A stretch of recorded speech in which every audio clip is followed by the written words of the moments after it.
Hey, I'm Alex Radical from Board Game Co, and today I'm reviewing Dicequest from Sky Tier Games. Dicequest is a 1-4 player bag building game in which players... It's not really bag building, it's dice building. You're building a dice pool. There's not really a bag in the game. It's a 1-4 player dice building game in which players are going to be gathering heroes, leveling up those heroes, gathering equipment, and taking down a variety of challenges and enemies across 9 rounds of play. Before we dive more into how this works, this channel is sponsored by Allplay. More about them at the end of this video.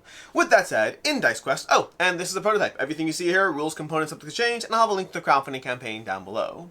But the way Dicequest is going to work is you're going to be trying to gather heroes, like I said already. You're going to be gathering heroes, building up your hero pools, taking down on these challenges. The way that's going to play out is in each round, you're going to go ahead and go through a step of actions. You're going to start by gaining 2 gold, or 4 gold if it's the first round. Well, not first round. 4 gold if you have no heroes, which so far in my experience has only happened the first round, but hey, you do you. Sometimes heroes die unintentionally.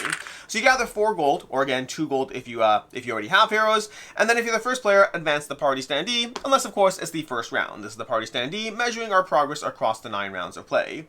Then you're going to go ahead and take a number of actions in any order: recruiting, graduating, or equipping. In the first rounds, it's primarily going to be recruiting. You have this pool of heroes where you can pay their higher cost to gather those heroes. I'm going to go ahead and hire the Axolotl for 4 because the Axolotl for 4 is awesome. I should note, you actually would have the various quests set up over here, so players would be able to see which upcoming quests there are, because it does matter. I just took a mage, and that might be a bad choice, and I might even take back that choice.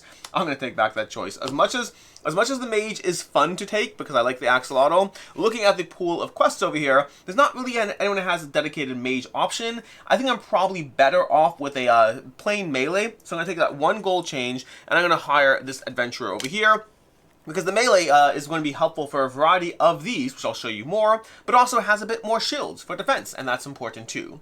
That's going to be the way that process works. You can recruit any number of heroes as long as you can afford them. I am poor now, so I cannot afford more.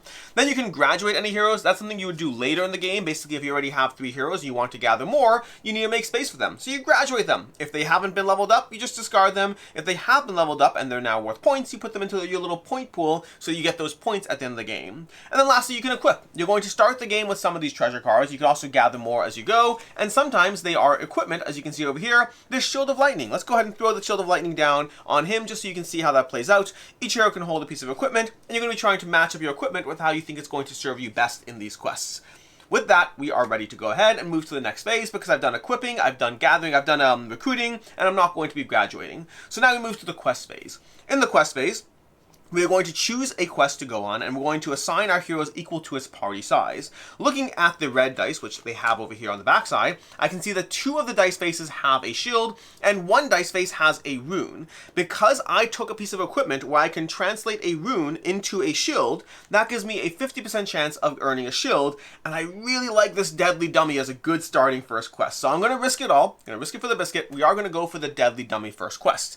This quest requires 1 hero. It's a party size of 1. You can see over here we have tag team sparring. That requires 2 heroes. I don't have 2 heroes. I cannot do that quest yet. But I can do the Deadly Dummy.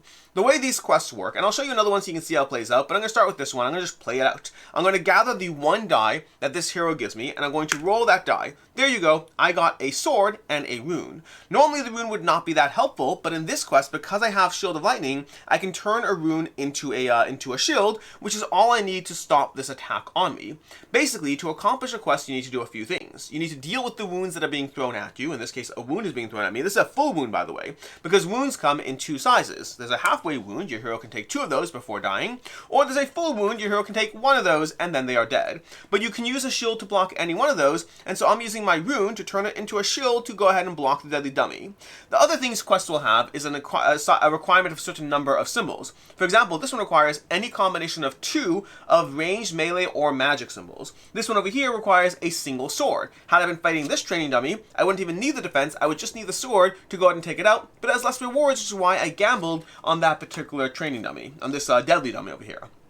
Now that I have dealt with everything on the left, I can take everything on the right. This is a good time to note that if you fail quests, 2 things will happen. First, certain quests have rewards between those 2 lines. You get those even if you fail, just for having gone on an adventure. It's a participation trophy, otherwise known sometimes as experience. The other thing that happens is you do have this reroll token that allows you to reroll your dice. You can use this and you get it back whenever you fail a mission. In this case, I was counting on it because I had a 50% chance. What happens if I fail that? I was going to use that and roll again because I really don't want to die with my first hero. hero, because then going into the second round, I might have 0 heroes again, which does get me money, I guess.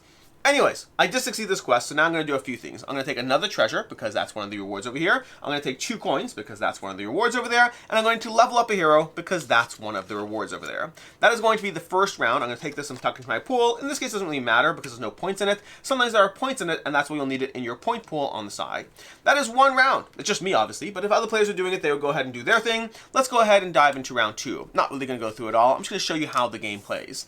That's basically a round of Dicequest. You're going through an arc in which you're going to first start by gathering new heroes, recruiting them. You're going to retire other heroes for their points if you want to make space for things, and then you're going to equip equipment that's reasonable. What did I get? I got a scale egg. That's 4 points. I got a 4-point card. That's amazing. It's amazing with context. Early game, sometimes you want equipment. End game, those points are so good. Anyways, that's basically a round of play. You're going to do that in round 1, you're going to do that in round 2. In round 3, you are facing off against this join quest. There are a bunch of them over here, so there's decks of these different quests. You have a variety of options, but this is our level 1 quest that we're all going to be trying to compete in, ultimately trying to get the most symbols of any type over here, surviving 1 wound, and whoever has the most will get the participation rewards over here, from points to coins, etc. That's what you're going to use these point tokens for, putting them into your pool if you earn those. When that's done, we're going to remove that, and that's going to have text on it telling us to replace all these level 1 cards with level 2 cards. It also unlocks new options for us. When you get to level 3, same thing's going to happen. You're going to replace them with level 3 cards. It unlocks new options you can do. And in this case, you're actually going to replace all the starting heroes with these advanced heroes instead that are more expensive. They don't have an upgraded side. They are more expensive, but they are significantly cooler as far as the abilities they have. That's basically how you play through a game of Dicequest. You are ultimately trying to build up your hero pool, which in turn builds up your bag pool, equipping them with a variety of equipment that they need in order to survive out in the wilds, trying to pair them up against the quests that make the most sense, being mindful of the quests that are upcoming. I should note, it's important, these quests should have been face down. I just had them face up over here, but you only turn a quest face up once you resolve the prior quest. So you have some degree of planning, but you can't plan your way through the whole arc. It's important to note that before someone says you did it wrong. I probably did do things wrong, but not that. That part I did right. Anyways, that is how you play a game of Dicequest. With that, let's go ahead and dive into my review, what I like, don't like, and see how it's not liking, all of that, starting off as usual with what I like. You're building up a hero pool.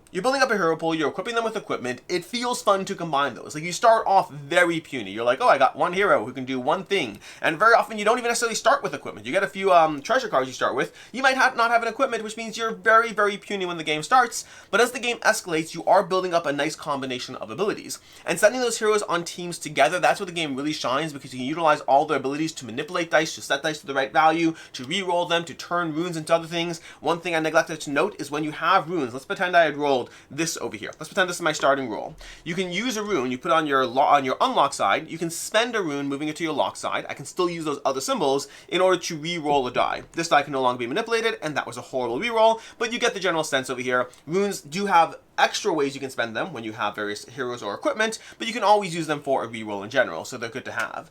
But you're basically building up a pool of heroes, of equipment, of items, so that you start off very puny and you get to the end and you feel like you're really able to combine them all to be able to do a significant amount more. At first you're like, maybe I can get 2 attack symbols this turn. And by the time you get to the end facing off against those late game monsters, you're suddenly able to get like, oh, I just got 8 attack over there. I just took down that guy and I'm prepped for the final quest. It really does have a nice degree of escalation in a game that's fairly short, like, 45-ish minutes, probably even shorter if you actually get like up and running, but I'd say 30 to 45 minutes. What does the box say? Box says 45 minutes. I support that. That is a accurate box count, accurate game timer count.